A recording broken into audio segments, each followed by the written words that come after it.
Contoh pertama, ini sudah ada soal cerita. Namun sebelum kita mengikuti soal tersebut lebih lanjut, kata kuncinya adalah bahwa kalian harus bisa menemukan kata-kata kunci. Kata kunci itu biasanya ada dua macam. Yang pertama, mana yang harus disamakan atau harus dijadikan satu, dan mana unsur pembedanya. Nah, itu ya, dua hal tersebut yang harus diperhatikan, yaitu mana yang harus dijadikan satu dan mana unsur pembedanya. Ya, kita ulangi lagi. Suatu pesawat udara mempunyai tempat duduk tidak lebih dari 48 penumpang. Oke, kita menemukan satu kata kunci. Tempat duduk tidak lebih dari 48 penumpang. Oke ya. Setiap penumpang kelas utama boleh membawa bagasi 60 kg. Sedangkan kelas ekonomi dibatasi 20 kg. Nah, kita menemukan kata kunci kedua ini. Ada kelas utama dan ada kelas ekonomi. Apakah ini unsur pembedanya? Kita coba selesaikan dulu soalnya. Pesawat itu hanya dapat membawa bagasi 140 kg. Nah, ini berarti kalau begitu kata kunci ketiga, bagasi, ya. Berarti kita coba kumpulkan. Jadi kita sudah menemukan ada 48 tempat duduk, ya. Dan kemudian ada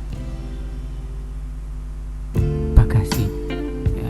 Terus kemudian yang pembedanya apa? Nah, pembedanya ini berarti bisa kita simpulkan bahwa pembeda tersebut adalah ini kelas utama dan juga kelas ekonomi. Pembeda kita akan tulis di sini. Kelas utama, kelas ekonomi.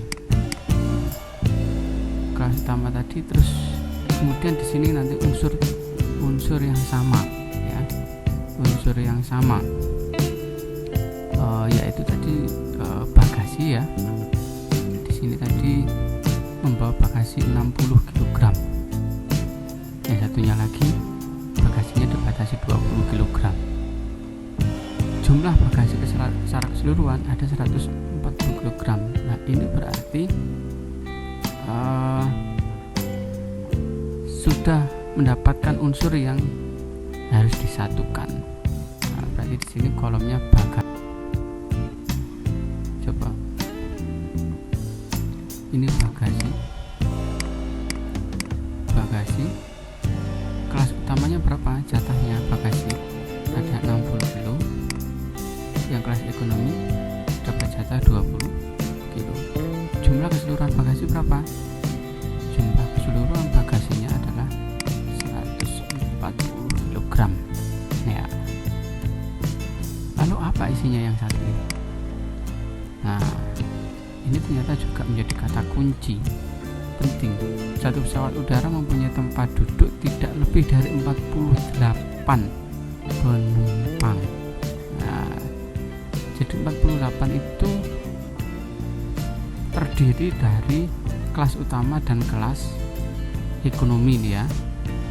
Kelas utama kita tidak tahu berapa jatahnya, tetapi kelas utama dan ekonomi, ya, ini bagasi.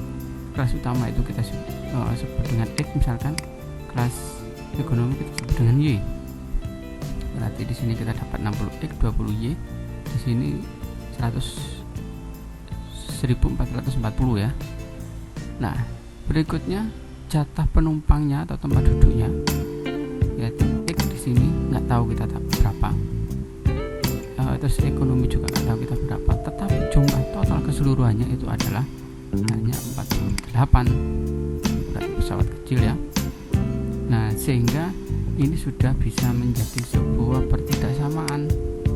Menjadi bagaimana? Menjadi 60 plus 20Y, ya. Bagasi penumpang utama dan penumpang ekonomi itu tidak boleh lebih, jadi, ya, hanya dapat membawa bagasi 140 tidak boleh lebih dari 1440. Ini ketidaksamaan yang pertama.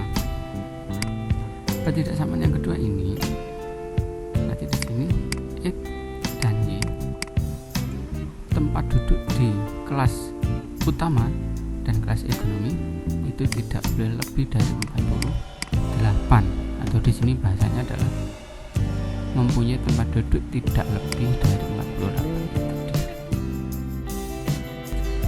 Untuk lebih memahami lagi, kita akan masuk ke contoh kedua.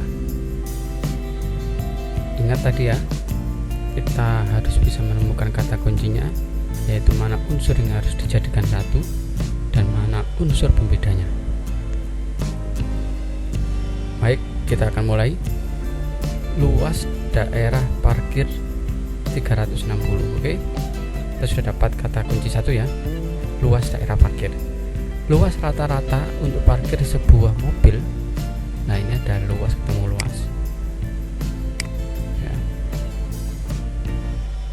Mobil sedan 6, sebuah bus 24. Nah, ini kata kunci yang kedua.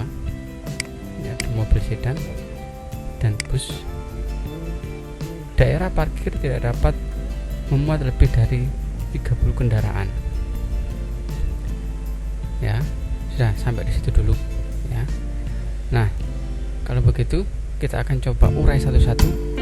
Luas daerah parkir 360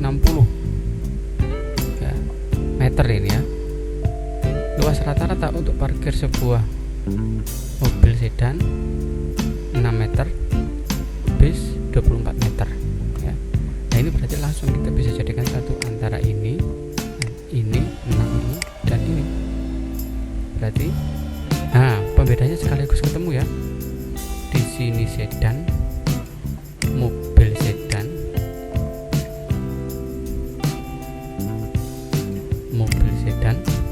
satunya lagi bus. Ini unsur pembedanya. Lalu yang bisa dijadikan satu, kita sudah ketemu satu, yaitu luas parkir secara keseluruhan ada 360. Berarti di sini untuk sedan 6 meter, untuk bis ada 24 meter. Nah, lalu apa berikutnya? Kita dapat kata kunci ini, daerah parkir tidak dapat memuat lebih dari 30 kendaraan. Nah, ini berarti juga menjadi kata kunci berikutnya, yaitu bahwa ini tadi lupa lagi ya, harus ada X dan harus ada Y nya. X itu simbol dari satu unsur yang pertama yaitu sedan, terus Y adalah simbol dari unsur yang kedua yaitu bus. Dua unsur tersebut jumlahnya tidak boleh lebih dari 30.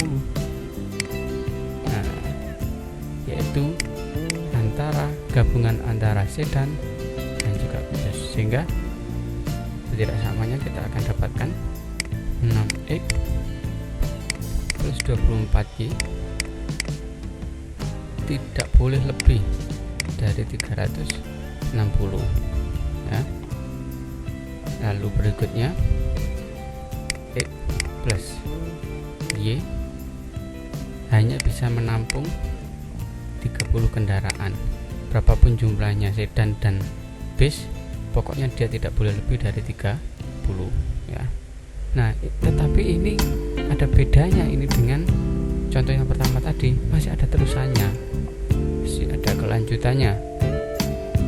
Jika biaya parkir sebuah mobil sedan 5.000 dan sebuah bis 15.000, maka tentukan banyaknya tiap-tiap jenis kendaraan agar diperoleh pendapatan maksimum.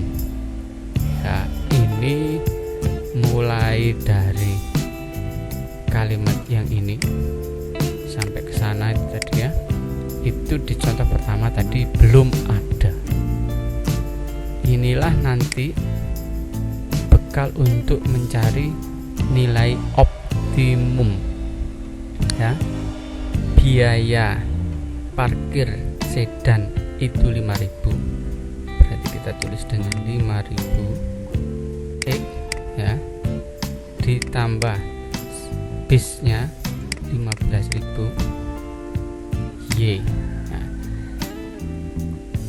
5.000 X plus 15.000 Y itu biasa disebut dengan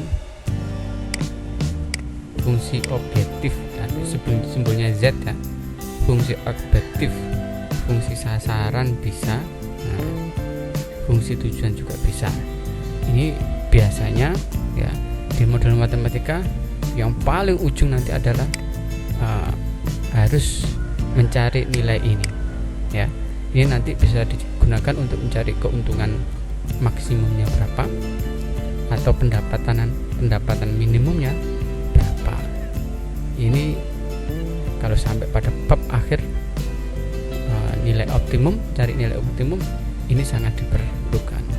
Terima kasih atas perhatiannya, semoga penjelasan ini bermanfaat. Wassalamualaikum warahmatullahi wabarakatuh.